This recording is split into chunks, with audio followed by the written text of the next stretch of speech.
welcome to our parent fair in a virtual mode. My name is Celina Gonzalez, and I am the Pupil Services and Attendance Counselor with El Centro Elementary School District. And I'd like to welcome all of you to a wonderful presentation and hopefully very helpful. Today, we are taking a look at a future that we did not expect. Today, parents, students, and schools are facing a very strong storm while we are navigating from different boats. We are just in different places, but we are all under the same storm. And if we look at the first day of school a year ago, the classroom last year, look at that. We have a teacher interacting with the students. We have the students in the playground having a good time. This year, we have a student interacting with a computer, another student doing homework, and online classes, which is a very big difference. We are interacting through a computer. This is a challenge. In-person learning versus distance learning. It's kind of like, hey, the future is here. You probably don't remember the Jetsons, but your parents will. Online, video calls, face cover, working from home, video doctor's visits. It all appears so unreal, but it's here. The future, that future is here. We are living it. And we are having many, many questions about it. And the first thing is, what is distance learning? Distance learning is a method or means of instruction and learning in which a student or pupil and the teacher or instructor are in different locations. Usually the teacher is either at home or in a classroom at the school, and students are at home or in a place where they can work, such as libraries, some of them. It is also called remote learning. And the truth, when we look at distance learning, is we can never replace what happens in the real classroom interaction. However, that is why it's so important that we keep in mind that it's crucial that we have all the students present, engaged, and supported during the difficult times that we are going through during this storm. Teamwork is a communication, and communication is the key to succeed. Let's work together. We all can work together, students, parents, community resources, educators and support staff, learning, relatives, childcare, and friends. We all learn to work together. We all succeed for the good of our students. Distance learning can be perceived, and we hear every day when parents call my office or when I go to their homes to check how they are doing, and they would tell me it's overwhelming, it's confusing, it's difficult, it's so stressful, complicated, frustrating. And I have to agree. But some others will say it is challenging, we can do this, we're going to get through this. It's helpful, it's encouraging, it's exciting to learn new ways to communicate, it's productive. Because I can see how my kids are getting ahead in this new system of learning. And it's all about perception. For some people, that will be a 6. For some others, will be a 9. The fact that you're right doesn't mean that I am wrong. It's just that we see things and life in a different way, from a different side.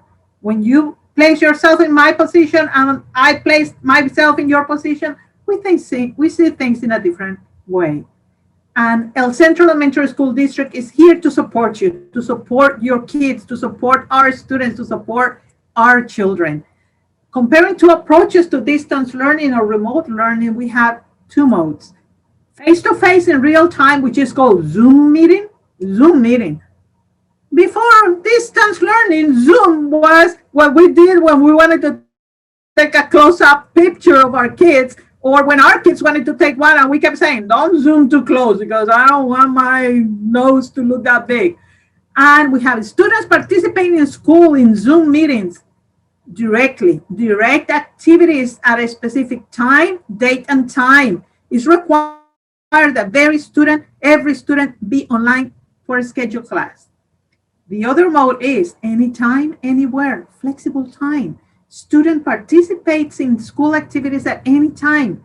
Student does schoolwork at his or her own pace. In a combination, learning comes as a mixture of both types. We mix it together and we have learning. But how do we move from that, the frustration, the anger, the frightening experience of what is this, to this? Having students that are interacting, that look engaged, that have a face that says, I am learning and I am enjoying the new way of learning and enrichment. Through our experience, when we talk to parents since last March when the storm started, we have been able to identify 8 main points or steps that help children succeed with distance learning. And one is talk to your child about the importance of daily participation in distance learning. The message has to be said. This is the way school is working now, at least for now. And this is what we're going to do. We're going to make it together. We're going to go through it together. I'll help you and I'll support you. Face to face in real time and anywhere and self-paced. 2, set up a daily schedule and a private school time or study area. Remember to make sure that there is no distraction. There are no distractions. Why? The phone, the TV, people walking around, people talking, answering the phone in the back. That is a distraction. School work time, it's sacred in a way. School work must be turned in on schedule. Number 3, get a notebook. This has been such a help that it's an incredible help for parents. They have shared with me. This is so helpful. I pull my book and everything is there. All information that my kids need to be able to work on distance learning, it's in one place and I can just pull it when they are having a hard time or when we need to work together on it. And that book has usernames, passwords, teacher instructions on how to access the applications that we are using, Zoom, face-to-face meeting directions, Google Classroom, homework schedules, school teacher contact information, information from teachers to access support programs. Number 4, make sure your child has all elements needed to participate in distance learning. The Chromebook, the tablet, the charger, the mouse, the headphones, school supplies, their backpack, pencil, paper, whatever they need. Make sure that, number 5, make sure that your child is participating daily in distance learning and doing his or her schoolwork. By law, all students must participate in distance learning. It's the law. And it's what we want. It's their job. It's their job. Students go to school. Schools are working. School is in session. The actual buildings are closed up to a point, up to a certain percentage. But the schools are working. School is open. Number 6, praise your child for putting forth effort to actively participate daily in distance learning. It requires a lot of energy. It requires a lot of learning, a lot of sensory activity and processing activity and learning skills that our kids are putting to work every day. It's a lot of work. Let's praise it. When we at work are doing a good job, it makes us feel great when our supervisor says, hey, things are going great. Keep on with the good work. Our kids need to hear that as well. 7, sometimes things are not working as well. Take measures to ensure that homework is done. Back up your words with actions. In this house, the schoolwork is done on time. If that doesn't happen, there are going to be consequences. But I am also going to help you identify what is going on. What is the problem? Why is homework not being done? Why aren't you participating properly in distance learning? Talk to your child firmly. We had a student that sometimes log in for 5 minutes and then they unplug. That is not working. That is pretending to work.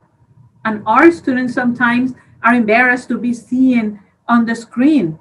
We can work with that. We have counselors that can schedule time with your kids on individual basis and work with them so that they can feel more comfortable about having their face in that little camera. And number 8, work closely with your child's teachers. That is the main key. Communicate using the class dojo or a phone call or through the school and email. teachers are there and they are your best partner. And what do? Let's put it to work. Daily school and activities time schedule. If we develop that, our agenda, our daily calendar, our kids will have a structure that they can follow, that they can refer to, and will feel more comfortable. A how to do the work during distance learning.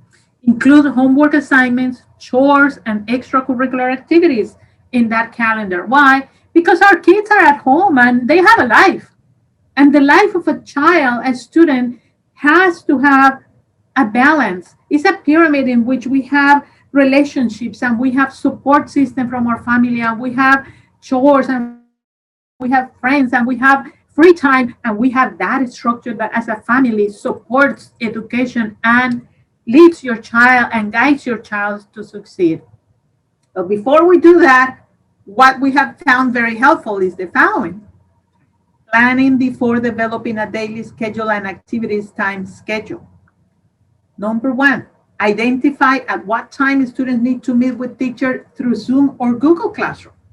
If we don't know what time our kids need to connect, then we cannot help, we cannot make sure that students are doing what they need to do. How long does my child needs to get ready for school? Set up an alarm clock or a phone alarm. How much time is needed to get dressed? How much time is needed for breakfast? Some students need only 5 minutes, a bowl of cereal, and they are happy. Some others need a little more, eggs and pancakes and bacon and bread and butter. I'm hungry already. Go to work study area and help them prepare materials needed. Help them. That's a key. Guide them so they can get their material and you just supervise. Remember, we as parents are contractors. We are not the ones that are making the construction. Your kids are. Chromebook, tablet, charger, mouse. Check the internet connection, headphones, school supplies. Confirm that at what time and how long the student needs to be with the teacher. 8:30 to 10:30, I know my child needs to be on Zoom. And if I don't see that, then I need to ask questions. Ensure that your child has no distractions during the time meeting with a teacher. It helps to have the students back in front of a wall. Why? Because there are no distractions behind on the camera. If that is not possible, set a blank background so the rest of the room cannot be seen while the child is in the session. Please supervise from a distance, keeping quiet. No phones, remember again, no TV, no talking with other people, no walking up and down behind the student. Why? That is distracting for other people that are seeing your student on camera. This is a time between a student and teacher only. And it requires a lot of planning. It requires scheduling, careful preparation. It's like when we are cooking and we know that, for chilaquiles, we need the tortillas and we need the sauce and we need onions and we need, I don't know how to make chilaquiles, but you need to have all the ingredients ready and then make sure that that is working. It's what we need to do. After the meeting is over, allow 15 to 25 minutes for a break or a recess. A small break allows students to rest mentally and to be able to process information or instruction received. Once the students are able to process that, then learning occurs. And it's amazing to see the expression in your child's eyes when they get it. When they say, Mom, I got it. But they need to process to be able to do it because it's a lot of information and using different modes of learning. It is a little complicated at the beginning, but kids learn fast. Break, recess activities can include getting a nutritious snack or getting some fresh air before starting to work on homework. Please remember the time in which your students meeting with the teacher is not a time to have a Coca-Cola next to your child's computer or a bag of chips or even breakfast. That's why we need to schedule the calendar. We need to schedule the time and activities. More ideas. Allow the students to have about 30 to 45 minutes of interruption-free time to work on assignments.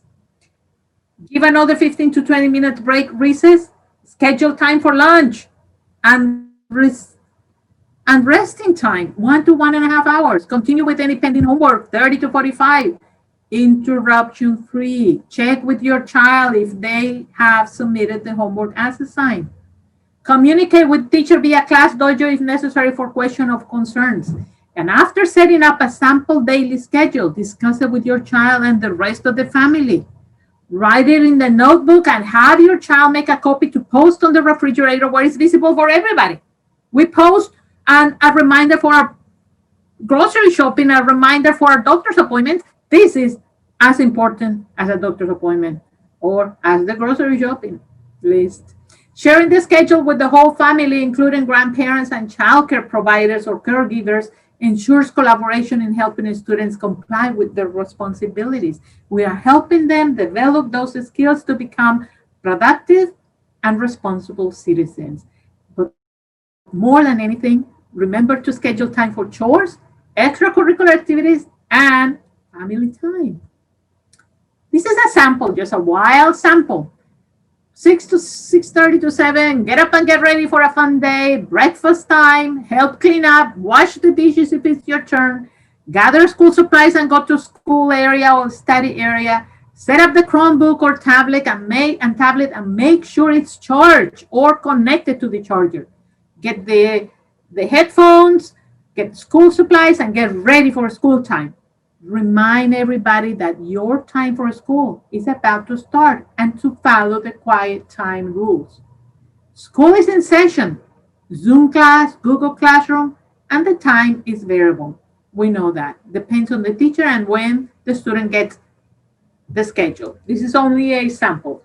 Break, recess, lunch time, resting time, homework time, break time, pick up school supplies if homework was completed, after school programs, if the student is registered, we have wonderful support services. We have Saturday academies with the migrant and the EL programs, and they're there to help.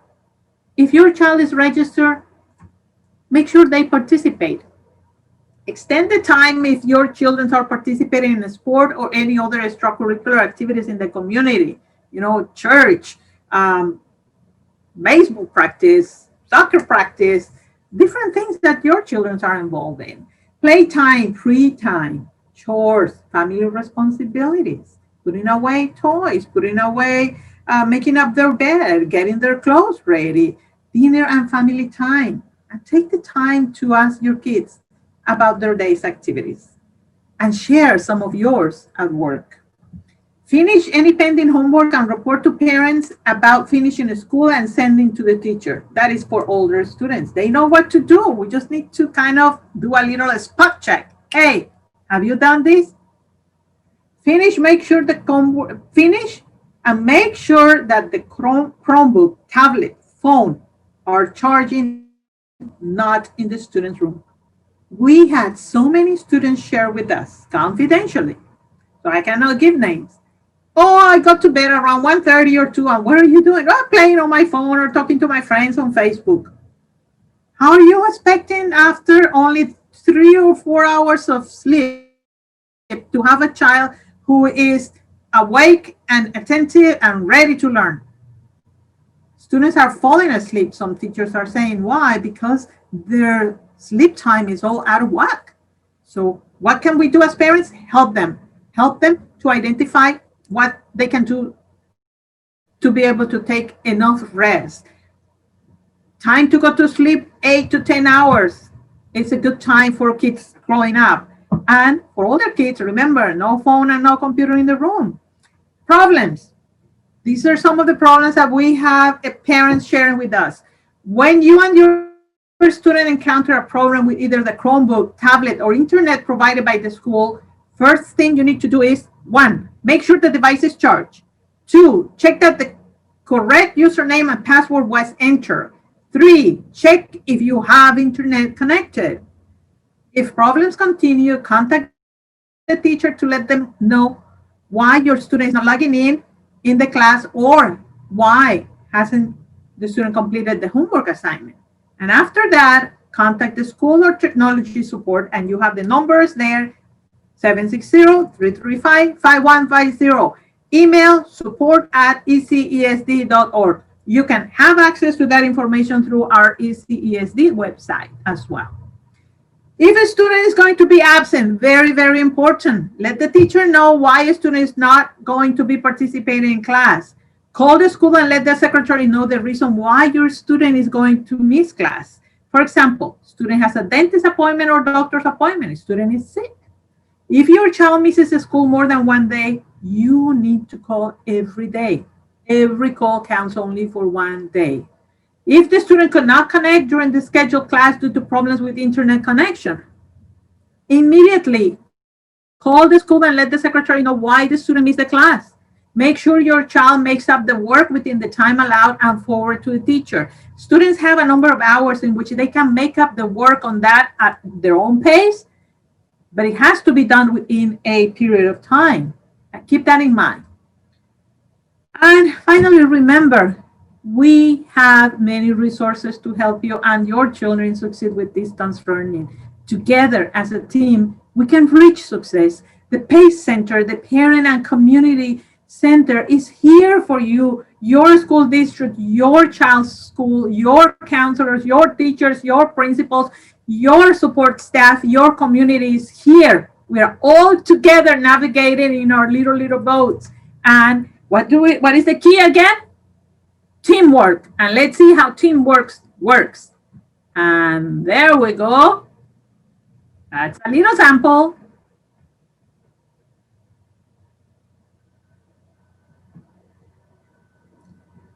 Uh-oh, look at those eyes. Kind of frightening. Dun, dun, dun, dun. Dun, dun, dun, dun. Uh-oh. Uh-oh. What do we do as a team? All right. That is teamwork. Thank you very, very much for participating in our virtual parent fair. And we'll see you soon. Thank you. Thank you, Ms. Gonzalez. We appreciate your excellent presentation. We just want to share with the group, if you don't mind, Ms. Gonzalez, if you're able to stop sharing so we can share additional information here with the group. And we want to thank everybody for attending. Our next session will start here in a few minutes. And the Parent and Community Engagement Center is here to assist you with anything you may need. So let me share some information here with you. Thank you, Ms. Gonzalez, again. Our Parent and Community Engagement Center is available for you. Please feel free to call 760-335-5105 as it's up on the screen. And also our dedicated website, and Ms. Green and her staff there will assist you. That's ecsd.org/PACE. Once again, Ms. Gonzalez, thank you very much. And we're going to be prepared and get prepared for our next 5:30 session. Have a great evening, everyone. Thank you. Thank you.